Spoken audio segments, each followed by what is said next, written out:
2025 tem sido um ano marcado por muita incerteza. O tarifaço do Trump, anunciado em abril, mexeu muito com os mercados e as economias ao redor do globo, e a briga agora está concentrada entre Estados Unidos e China, mas a gente ainda não tem nada decidido. E além disso, a gente está vendo muitos conflitos no mundo, além da Ucrânia e da Rússia, a gente tem também uma guerra entre Israel e Irã, e isso tudo traz muita instabilidade para o cenário global. E com isso tudo, o mercado faz aquilo que ele melhor sabe fazer em momentos de incerteza, que é vender e vender. Então a performance dos ativos pelo mundo tem sido prejudicada por toda essa incerteza, mas existe um tipo de ativo que não está sendo tão prejudicado. E esse ativo é o Bitcoin. E no vídeo de hoje eu vou falar para vocês o que está acontecendo com o Bitcoin e por que talvez a gente esteja em um momento de mudança de paradigma para essa criptomoeda. Eu sou Rodrigo, economista e consultor de investimentos da Genai Capital, e bora lá pro vídeo de hoje sem enrolação. O desempenho do Bitcoin tem sido muito bom nesse ano de 2025 e ele renovou máximas históricas mais de uma vez.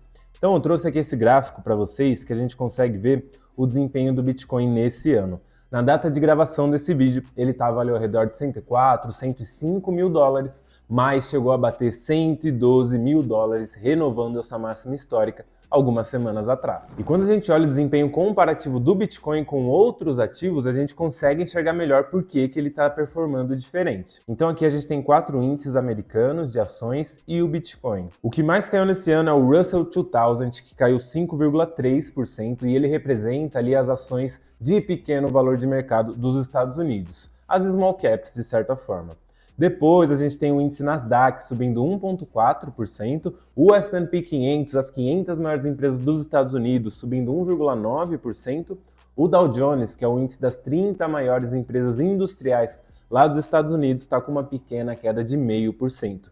Enquanto isso, a gente vê resultados ruins aqui nesses índices. O Bitcoin tem surpreendido e está com uma alta de quase 11% em 2025. Lembrando que essa alta chegou a quase 20%. E é aqui que está o grande ponto da mudança de paradigma. Geralmente, nos últimos momentos de estresse do mercado, na pandemia, enfim, o Bitcoin também seguiu o ritmo dos outros ativos e teve grandes quedas, mas dessa vez tem sido diferente até agora. No mercado existe um benchmark muito interessante para acompanhar a correlação do Bitcoin. Então, muitos gestores do mercado gostam de comparar o Bitcoin com o índice Nasdaq alavancado em 3 vezes, que é representado pelo QQQ3. Então, como vocês estão vendo aqui, essa linha laranja é a cotação do Bitcoin nesse ano, e essa linha roxa aqui é a cotação do QQQ3. Então, como vocês podem ver, embora aqui eles tenham desenhos parecidos, a descorrelação começou a ser muito grande a partir do Liberation Day. Então as ações de tecnologia aqui alavancadas caíram bastante, tem caído 21%,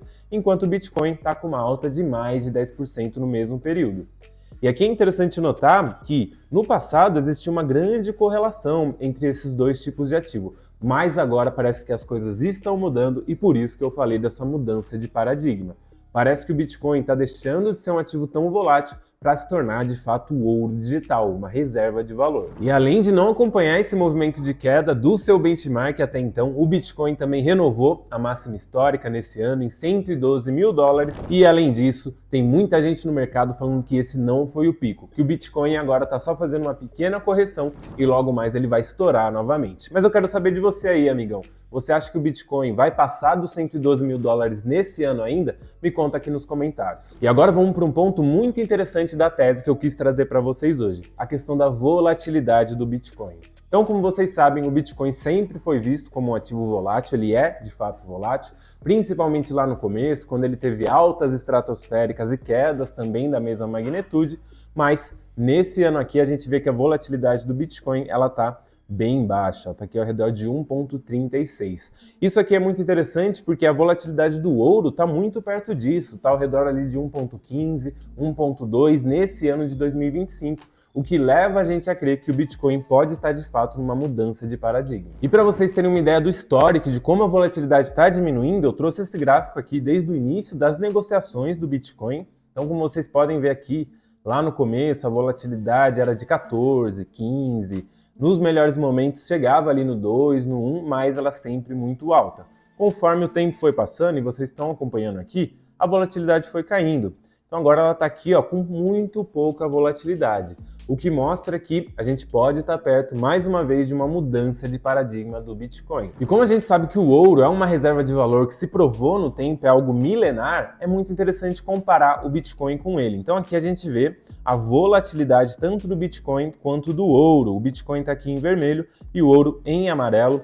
É claro que faz sentido o Bitcoin ser mais volátil do que o ouro, afinal ele tem ali 15, 16 anos de vida, mas a gente consegue enxergar porque ele está cada vez menos volátil e acompanhando aqui a volatilidade do ouro. Isso é muito importante, porque uma reserva de valor ela tem que ser relativamente estável, então o Bitcoin está caminhando para esse caminho. E aqui a gente consegue ver o histórico todo da volatilidade do Bitcoin versus o ouro, então aqui no começo era muito mais volátil, marcado aqui por essas linhas vermelhas, já ao longo do tempo ele foi diminuindo e a gente não vê picos tão altos quanto se via lá atrás. E tem um ponto muito importante que está acontecendo no mercado hoje que pode estar contribuindo para essa queda de volatilidade, que é mercado institucional, as grandes empresas comprando Bitcoin, colocando lá no seu caixa, nas suas tesourarias. São justamente as tesourarias de Bitcoin, que essa é uma tendência que está crescendo muito nesse ano e tende a crescer cada vez mais.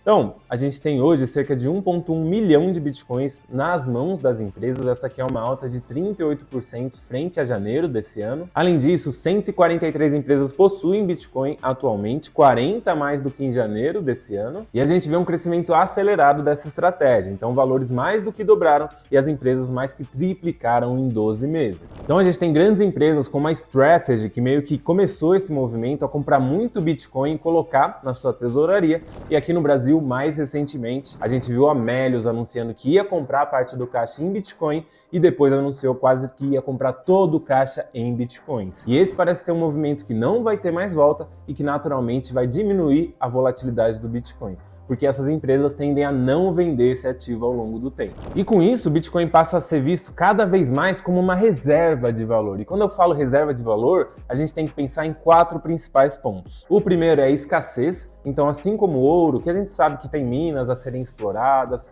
mas existe uma escassez ali, o Bitcoin também é escasso, afinal vão existir somente 21,2 milhões de Bitcoins no mundo, lá em 2140, e nada mais do que isso. Então isso faz com que o ativo seja uma reserva de valor, afinal a gente vive num mundo fiduciário que os governos imprimem muito dinheiro. Então isso tudo traz mais fortaleza ali para o Bitcoin seguir nessa linha. Depois a gente tem a questão da liquidez também. Não adianta a gente ter um ativo ali considerado como reserva de valor se ele não for líquido, se não tiver pessoas vendendo e comprando e que seja fácil fazer isso. Então, para o Bitcoin, hoje é muito fácil fazer isso. É questão de segundos ali, você já consegue negociar essa criptomoeda. Então, mais uma vez, ele faz o check aqui no segundo ponto para ser uma reserva de valor. E agora a gente entra no terceiro ponto, que é o da estabilidade. Isso tudo tem a ver com a volatilidade que eu tenho falado. Então, quanto menos volátil for o Bitcoin, mais estável ele será. E a tendência é que ele continue a ser cada vez mais estável ao longo do tempo, reforçando a sua característica de ser uma reserva de valor. E por fim a gente tem a durabilidade. Então, assim como o ouro, que dura aí séculos, até milênios, o Bitcoin também tende a durar por muito tempo, afinal ele tem um sistema de criptografia muito avançado que garante que ele seja durável e auditável. Então, esses 4 pontos aqui, o Bitcoin praticamente faz check em todos, e no que faltava, que era a estabilidade, ele vem caminhando para isso. E no fim do dia, a gente pode considerar o Bitcoin como ouro digital. Então, vou dar minha opinião agora. Eu não acho que o Bitcoin vai substituir as moedas fiduciárias, como o real ou o dólar. Mas sim, ele vai ser ali uma reserva de valor, como é o ouro hoje. Tem um ponto aqui muito interessante, que é o ponto geracional. Conforme os gestores que estão agora no comando das grandes empresas, dos grandes conglomerados, forem se aposentando e novas pessoas entrarem que são mais jovens, que conhecem mais o Bitcoin, até preferem ele frente ao ouro, pode ser que essa adoção do Bitcoin cresça cada vez mais quando essas pessoas forem tomando ali as posições de liderança e que vai colaborar para o Bitcoin se tornar de fato uma grande reserva de valor. E pessoal, para fechar o vídeo de hoje, eu quero falar que se você aí está pensando em comprar o Bitcoin para ter retornos de 10 mil, 20 mil%, como aconteceu no passado, eu sinto lhe dizer. Porque com essa queda de volatilidade e grandes players institucionais comprando a criptomoeda, a tendência é que cada vez mais ele diminua os seus retornos. Claro que é bem possível que a gente veja retornos nos próximos anos de 100, 200, até 1000% no médio e longo prazo, mas não vai ser aquela mesma alta que mudava a vida do investidor antigamente. Bom, pessoal, esse foi o vídeo de hoje, espero que vocês tenham gostado. Se gostaram, comentem aí nos comentários que eu posso trazer esse tema mais aprofundado nos nossos próximos vídeos. É isso e até a próxima!